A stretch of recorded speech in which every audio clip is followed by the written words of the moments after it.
پھر محرم کے اندر خاص طور پر جو 10 محرم کا دن ہے اس کی بڑی سگنیفیکنس، ہم چونکہ اس کو یوم عاشورہ واقعہ کربلا کے حوالے سے زیادہ جانتے ہیں، لیکن واقعہ کربلا کے ہونے سے بہت پہلے بلکہ رسول اللہ صلی اللہ علیہ وسلم کی تشریف آوری سے قبل بھی اس دن کی کچھ سگنیفیکنس ہمیں پتہ چلتا ہے کہ سب سے پہلے جو 10 محرم کی اہمیت ہے حضرت نوح علیہ السلام کے دور میں، کہ جب قوم نوح پر عذاب آیا اور اہل ایمان کو اللہ رب العزت نے نجات عطا فرمائی اور وہ ایک کشتی میں سوار ہو کر اس فلڈ سے یا اس سیلاب سے گزر گئے، تو حضرت نوح علیہ السلام کی وہ کشتی جودی پہاڑ کی چوٹی پر جب رکی تو وہ 10 محرم کا دن تھا، یعنی اس عذاب کے ٹلنے کا جو دن تھا وہ 10 محرم کا دن تھا۔ تو یہ ایک یوم نجات تھا قوم نوح علیہ السلام کے مومنین کے لیے کہ کفار کو اللہ نے ہلاک کیا اور اہل ایمان باقی بچے۔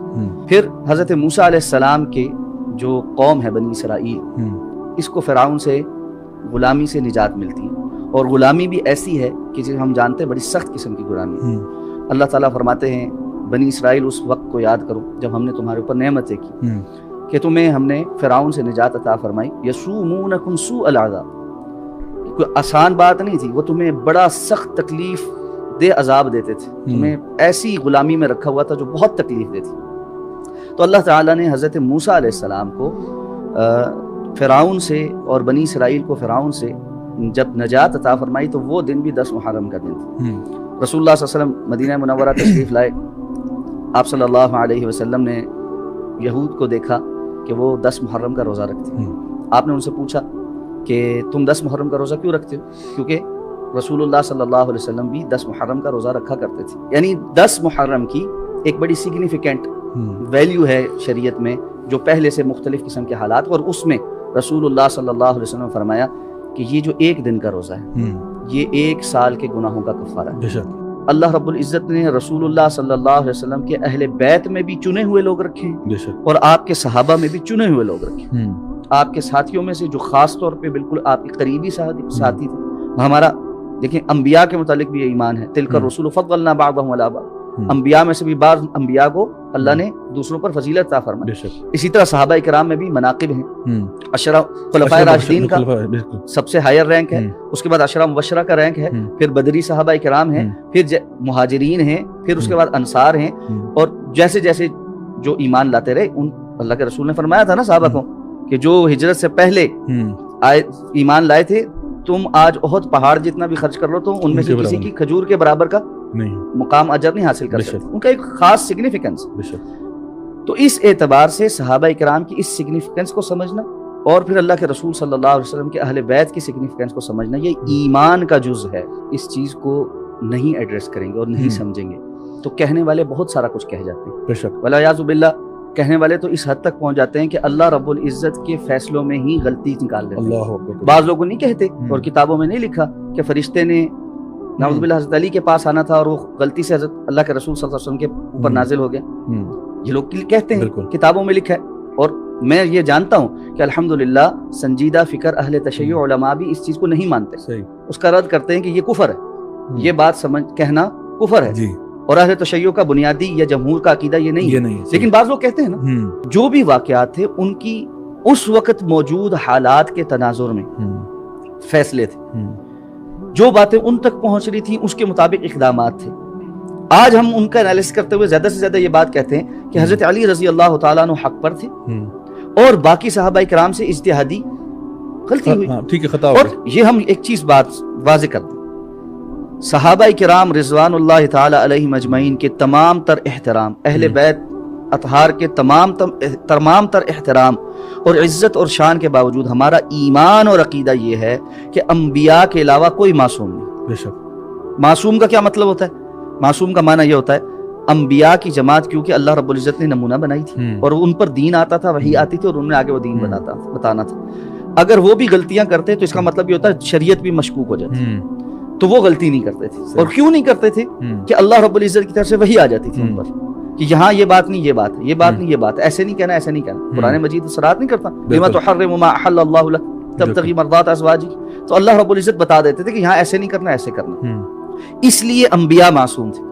انبیاء کے علاوہ اہل بیت اطہار، صحابہ کرام رضوان اللہ تعالی علیہم اجمعین بعد میں آنے والے علماء، محدثین، ائمہ، مجتہدین، ان میں سے کوئی بھی معصوم نہیں ہے، ان پر وحی نہیں آتی، وحی آنا بند ہو گئی۔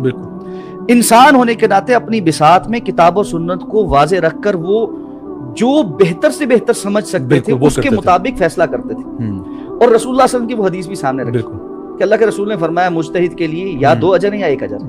2 اجر اس کے لیے ہیں جس نے کوشش کی سمجھنے کی اور صحیح نتیجے پر پہنچا، اور 1 اجر اس کے لیے جس نے کوشش کی صحیح بات سمجھنے کی اور صحیح نتیجے پر نہیں پہنچا۔ تو ہمارا ایمان یہ حضرت علی رضی اللہ تعالیٰ کے لیے 2 اجر ہیں کہ ان کی کوشش بھی صحیح تھی اور نتیجہ بھی صحیح تھا۔ حضرت امیر معاویہ رضی اللہ تعالیٰ اور دیگر صحابہ کے لیے ان کی کوشش کی کا اجر ہے، ظاہر بات ہے نتیجہ صحیح ہے۔ ایک اور بات بڑی صراحت کے ساتھ کہہ رہا ہوں، ہمارا ایمان اور عقیدہ ہے، جس نے حضرت حسین رضی اللہ تعالیٰ عنہ کی شہادت میں کردار ادا کیا، آپ کو شہید کیا، آپ کے خانوادے کو شہید کیا، یا اس میں معاون بنا، یا اس پر خوش ہوا، یا کسی بھی طریقے سے اس میں پارٹیسپیٹ کر کے مطمئن رہا، اللہ کی، اللہ کے فرشتوں کی اور ہم سب کی اہل ایمان کی اس پر لعنت۔ اللہ صحیح کہا آپ نے، بالکل صحیح کہا۔ وہ شخصیت جن کے متعلق رسول اللہ صلی اللہ علیہ وسلم کیا کچھ بیان نہیں فرمایا، اور آپ نے شروع میں بیان کیا کہ اللہ کے رسول کے کندھوں پر، آپ کی گود میں، آپ کے پاس کھلکھلاتے ہوئے، ادھر ادھر بیٹھتے ہوئے، اٹھتے ہوئے آپ چوم رہے ہیں،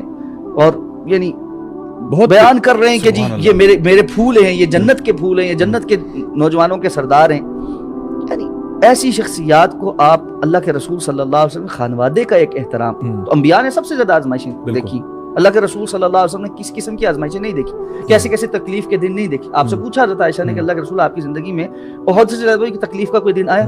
آپ نے فرمایا عائشہ آیا جب تمہاری قوم نے میرے ساتھ طائف میں جو کچھ کیا۔ بالکل، طائف کا واقعہ کتنا دردناک ہے، لیکن کیا ان سارے دردناک واقعات کو اللہ کے رسول ہر سال سیلیبریٹ کرتے رہے؟ ایسا تو نہیں۔ اچھا، کامیابیوں کو سیلیبریشن کی بات کریں، کیا اللہ کے رسول صلی اللہ علیہ وسلم نے بدر کے دن کو ہر سال سیلیبریٹ کرنا شروع کر دیا تھا؟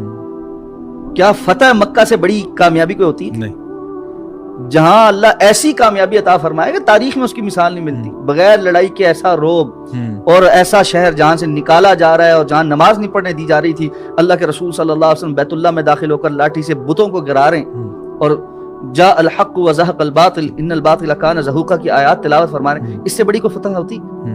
لیکن کیا اگلے سال اللہ کے رسول نے اس کو سیلیبریٹ کیا؟ جی جھنڈیاں لگوائیں، سارا کچھ کیا، جی آؤ مل کر سیلیبریٹ کریں۔ ہمارا مسئلہ ایک بن گیا ہے، ہم ہر واقعے کو سیلیبریٹ کرنے والی امت بن گئے۔ ہم نے سیلیبریشن کو حقیقت سمجھ لی ہے، دین کو منا رہے ہیں، اپنا نہیں رہے۔ اللہ، بڑی بڑی امپورٹنٹ بات، سبحان اللہ۔ ہم شہادتیں منا رہے ہیں، 10 محرم کو حضرت حسین کی شہادت وہ مناتے تھے، ادھر 1 محرم کو حضرت عمر کی شہادت منائی جا رہی ہے۔ بالکل، کب اللہ کے رسول صلی اللہ علیہ وسلم نے ایسا کچھ کیا؟ یہ بھی بدعات، یہ بھی خرافات کہ رد عمل کا شکار ہو کر آپ ایک ایسے کام شروع کر دیں جو دین کا حصہ ہی نہیں۔ تو میری ایک بڑی دست بستہ گزارش ہے، اور میں ہمیشہ یہ بات ریپیٹ کرتا ہوں، اور خاص طور پہ آج بڑے ینگسٹرز بیٹھے ہوئے ہیں، میری آپ سے یہ بڑی گزارش ہے، درد مندانہ گزارش، جو جہاں تک یہ آواز پہنچ رہی ہے نا، اس بات کو سن کر میری گزارش یہ ہوگی کہ سب لوگ آگے دوسروں تک پہنچانا شروع کریں۔ دین اپنانے کی چیز ہے، دین منانے کی چیز نہیں ہے۔ بالکل، یہ کوئی طریقہ کار نہیں ہے کہ آپ 10 دن رو لیں، پیٹ لیں، ماتم کر لیں، مختلف مجلسوں میں بیٹھ کر ان کا تذکرہ کر لیں، قطع نظر اس بات کی کہ اس کی شرعی حیثیت کیا ہے۔ اب تو باقاعدہ میں پھر وہی کہہ رہا ہوں، سنجیدہ فکر سیاح علماء بھی واضح طور پہ بتا رہے ہیں کہ بھائی اس پیٹنے کی کوئی جو ہے نا کوئی حیثیت نہیں، شرعی حیثیت کوئی نہیں، ٹھیک ہے۔ اور مستند شیعہ کتابوں کے اندر واضح طور پر لکھا ہوا ہے کہ جس نے اپنے گال پیٹے اور اپنے جو ہے نا یہ رانوں پر ایسے غم میں ہاتھ مارا، اس نے اللہ کے رسول صلی اللہ علیہ وسلم کی نافرمانی کی۔ اور رسول اللہ صلی اللہ علیہ وسلم کی واضح احادیث تو بالکل واضح ہیں، من لطم الخدود وشق الجیوب، جس نے اپنے گال پیٹے اور گریبان کو چاک کیا، فلیس منا، اس کا ہم سے کوئی تعلق نہیں۔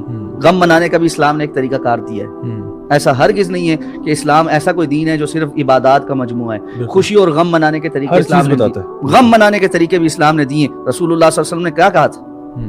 آپ کے بیٹے آپ کی گود میں سانس اکھڑ رہا ہے، نکل رہے ہیں، آپ کی آنکھوں سے آنسو جاری ہو رہے ہیں، صحابہ کرام پوچھتے ہیں اللہ کے رسول آپ بھی رو رہے ہیں؟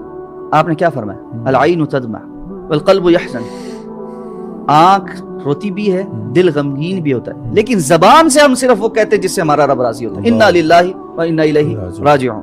ہم بھی اللہ کے لیے ہیں اور اسی کی طرف پلٹ کر جانا ہے۔ اگر اللہ نے آج ایک نعمت لے لی ہے تو ہم نے بھی تو جانا ہی۔ اگر ہم ان سارے تاریخی واقعات کو جاننے کے بعد یہ ایمان رکھیں کہ جس نے جو کیا اللہ رب العزت اس کی نیتوں کو حال کو بہتر جانتا اور ہم نے اس کے بارے میں کوئی گفتگو نہیں کرنی.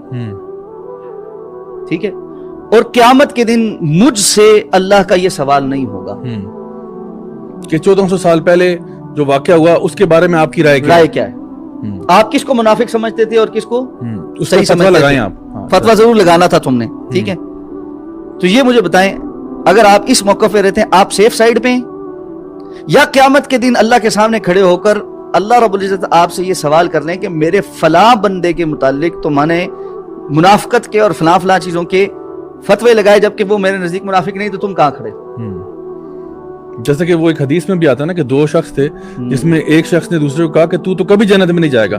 اللہ تعالیٰ نے اس کے اوپر اتنا یعنی غم و غصے کا اظہار کیا کہ کہا کہ تو جہنم میں جائے گا جس کے اوپر تو نے فتویٰ لگایا نا کہ تو نہیں جا سکتا, اس کو میں یعنی معاف کرتا ہوں. حضرت علی رضی اللہ تعالیٰ کے متعلق آپ نے گمان پالا ہے کہ حق سمجھنے اور حق جاننے اور اللہ کے رسول صلی اللہ علیہ وسلم کی نص جو خاص طور پہ غدیر کے متعلق کہا جاتا ہے. ٹھیک ہے. من کنت مولاہ فہذا علی مولاہ. یہاں پر مولا کا معنی حاکم لے کر جو بات بیان کی جاتی ہے, اگر یہ بات رسول اللہ صلی اللہ علیہ وسلم کی زبانی حضرت علی کو پتہ چل چکی تھی تو گویا آپ یہ کہنا چاہتے ہیں کہ حضرت علی رضی اللہ تعالیٰ عنہ رسول اللہ صلی اللہ علیہ وسلم کی اس نص کو جاننے پہچاننے کے باوجود اور حق پر ہونے کے باوجود حضرت ابوبکر صدیق رضی اللہ تعالیٰ عنہ کی ناحق کو قبول کیے ہوئے یعنی ایک باطل چیز پر خاموش تھے.